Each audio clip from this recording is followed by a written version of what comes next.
Eu vou começar esse vídeo, vou dedicar esse vídeo de teologia, a minha estante de teologia, falando dos livros que tratam da origem da Bíblia, de como é que se formou o cânon do Antigo Testamento, do Novo Testamento, o que é inspiração, né? Há vários conceitos de inspiração da Escritura. E aí eu vou apresentar alguns livros e vou começar com esse, A Origem da Bíblia, que ele trata realmente da autoridade e inspiração da Escritura, o cânon da Bíblia, a Bíblia como texto literário, textos e manuscritos da Bíblia e traduções.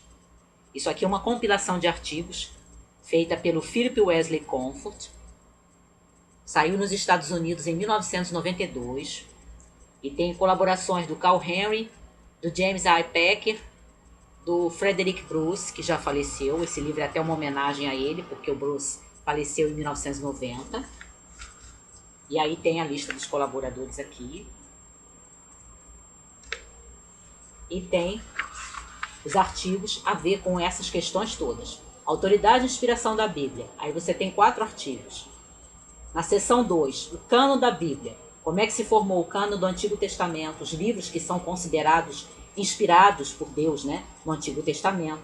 Como é que se formou o cânon do Novo Testamento. E um capítulo para os livros apócrifos do Antigo e do Novo Testamento. Aqueles livros que, mesmo tendo algum valor, são considerados como não canônicos. São livros assim que não são considerados inspirados, né? Mesmo que sejam livros com importância histórica, com importância teológica até certo ponto, com importância até filosófica, como tem alguns entre os apócrifos, mas que não são considerados inspirados. A seção 3, que é a minha favorita, que tem um capítulo sobre a literatura nos tempos bíblicos, que era aquilo que estava se escrevendo naqueles países, né, aqueles povos e nações próximos de Israel, né? Aí você tem a literatura do Egito, literatura da Mesopotâmia, todos aqueles países e aquelas nações que estavam próximas e que de uma certa forma influenciavam aquilo que era escrito por Israel, porque você não vive isolado, né? E aí esse capítulo fala, ainda que rapidamente, porque é um artigo só, fala sobre isso. E o meu favorito, que é o artigo do Leland Ryken, que é um professor americano de literatura, mas que é cristão, e ele escreve esse capítulo, esse ensaio de cerca de 50 páginas, A Bíblia como Literatura, que é uma delícia, é maravilhoso, maravilhoso, porque nele o Ryken vai enumerando e dando os exemplos e dividindo a escritura toda, Antigo e Novo Testamento, mostrando os gêneros literários que você tem dentro da Bíblia, porque você tem poesia, você tem história, você tem textos de sabedoria, você tem genealogias, você tem profecia, você tem as epístolas, você tem os evangelhos. E aí ele fala dessa diversidade de gêneros que a gente encontra tanto no Antigo como no Novo Testamento e da importância disso, porque quando você vai fazer hermenêutica, você vai fazer interpretação da Escritura, faz diferença se o texto que você vai interpretar é uma epístola, por exemplo, ou um texto que é, na verdade, uma sátira. Porque a gente tem epístolas e tem sátira também dentro dos livros da Bíblia. Muito bom. E aí tem esse livro aqui do James Denison, que é um pastor americano, da Igreja Batista, se eu não me engano, e que a proposta dele é bem parecida com A Origem da Bíblia, só que é apenas um autor aqui. 7 questões cruciais sobre a Bíblia. E aí ele vai falar mais ou menos dos mesmos assuntos. A importância da Bíblia e por que a lermos, como a Bíblia foi criada, que aí ele vai falar da formação do cânon, que é o tema do Origem da Bíblia, né? Por que precisamos interpretar a Escritura, qual o tema da Escritura e quais as melhores ferramentas, ou seja, as traduções e os guias para nos ajudar a estudar a Bíblia bem.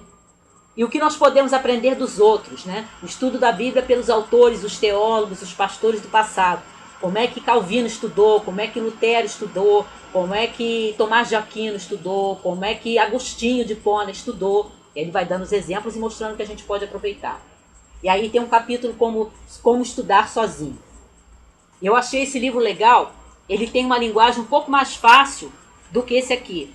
Não é que esse seja difícil, ele não é assim acadêmico, mas ele tem uma linguagem mais elaborada. E aqui no Denison, como ele é pastor, provavelmente por isso, é como se ele estivesse escrevendo para os membros da sua igreja. Ele tem uma preocupação de ser bem claro, de ser bem simples.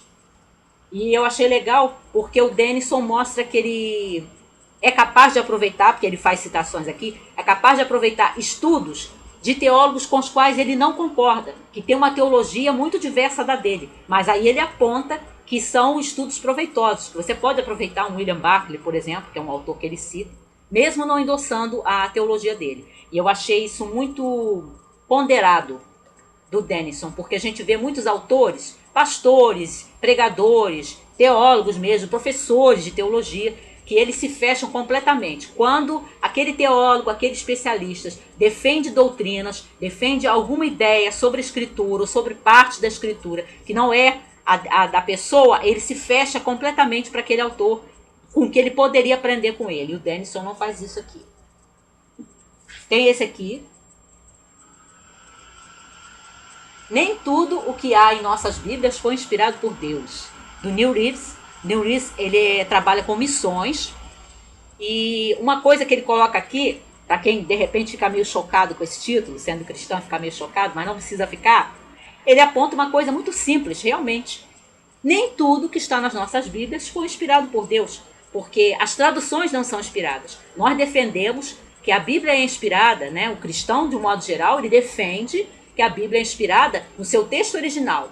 Todas as traduções, seja qual for a língua, inglês, francês, português, não importa, todas as traduções são passíveis de erros. Elas não são consideradas infalíveis, embora às vezes alguns pregadores, algumas pessoas com quem você vai conversar, às vezes tem aquela posição assim de que certas traduções são intocáveis. E isso não é verdade. E aí ele alerta para isso, o perigo da gente transformar traduções e até a forma como a Bíblia é editada, porque a escritura, como a gente encontra nas traduções, você encontra dividido em capítulos, e isso não está no texto original da Bíblia, não tem divisão de capítulos. Numeração de versículos, os versículos divididos, e você não tem essa divisão no texto original em hebraico, em aramaico e em grego. Tudo isso foi feito depois. E você tem também, na maioria das edições que a gente encontra, especialmente em português, quando você abre, dentro do capítulo de um determinado livro da Bíblia, você encontra subtítulos ali, dividindo o texto. E aquilo também pode dar uma impressão errada, dá até uma, vamos dizer assim, uma interpretação aquela parte do capítulo que você vai ler, porque já tem aquele subtítulo ali apontando o que você deve entender. Então ele alerta para a gente ter esse cuidado. Tem esse aqui do Bernard Rowan, que é um batista americano, que escreveu esse livro também sobre a questão da inspiração da Bíblia. Revelação especial é a escritura, porque a gente defende como cristão que existem duas revelações, uma revelação geral, que está na natureza, naquilo que você pode observar da natureza, e uma revelação especial, que é a Bíblia. E aí ele fala, revelação especial e a palavra de Deus. E aí ele vai falando até desses conceitos de inspiração, né, que existem. Você tem, num extremo, aquela ideia de inspiração da Bíblia que transforma a pessoa que escreveu, aquele autor daquele livro, quase como se fosse assim uma máquina, né, que não influencia em nada naquilo que ele está escrevendo, como se a caneta estivesse se movendo sozinha na mão do apóstolo Paulo, na mão do apóstolo João, para escrever aquela parte da escritura. E aí, num outro extremo desse conceito de inspiração da Bíblia, você tem aquelas pessoas que defendem que a Bíblia é muito mais humana do que divina, que você vai encontrar um monte de erros nela. E aí, no meio desses dois extremos, é que o Bernard Rowan tenta trabalhar.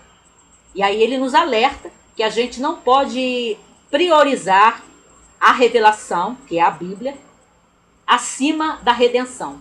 Primeiro, Deus faz a obra em nós, através de Cristo. E aí depois você vai chegar na escritura e realmente começar a compreendê-la. Muito bom mesmo. E aí, uma coisa que o Ram diz aqui, que eu me lembrei desse livro aqui. Porque nesse livro do Ram, uma coisa que ele diz é que os livros que tentam provar que a Bíblia não tem erros, que é a inspiração perfeita, não conseguem convencer a maioria dos leitores. E eu me lembro que eu li esse livro aqui, O Alicerce da Autoridade Bíblica, e eu tenho até que reler, porque eu achei exatamente isso. E, embora eu já fosse cristã quando eu li esse livro, e acredito na inspiração da Escritura, não é convincente. Não me convenceu. Se eu fosse depender disso aqui para acreditar na Bíblia como a palavra de Deus, eu estava frita. Tem esse outro aqui, de um autor que é do Sul, ele é membro da Igreja Luterana, Gottfried Brackmeier, eu não sei como se lê o nome dele, porque ele é de origem alemã e faz parte da Igreja Luterana no sul do Brasil. A autoridade da Bíblia, controvérsias, significado, fundamento, em que ele vai falar também sobre isso, a questão da inspiração, a questão da canonicidade, como é que autores antigos compreendiam a inspiração e a autoridade da Bíblia. O capítulo 7, por exemplo, como ele é da Igreja Luterana, aí ele fala a autoridade da Bíblia em Martim Lutero e na teologia da Reforma. E aí, dois livros separados mais exaustivos sobre a formação do cânon no Antigo Testamento, documentos do Antigo Testamento, do Walter Kaiser, em que ele fala justamente se a gente pode confiar no Antigo Testamento, nesses livros que chegaram até nós, eles são confiáveis, eles de fato são a palavra inspirada de Deus. Por quê? E aí ele vai fazer uma análise sobre isso, se detendo todo no Antigo Testamento. E esse aqui, do falecido Frederick Bruce, que eu já falei, que é sobre o Novo Testamento. Merece confiança o Novo Testamento? Que aí o Bruce aqui vai falar de como é que o Novo Testamento foi formado, como é que a igreja primitiva se reunia no primeiro século, por que algumas cartas, algumas epístolas foram consideradas inspiradas por Deus e outras não, o que levou, né, as pessoas a considerarem aqueles textos de fato textos canônicos, textos inspirados.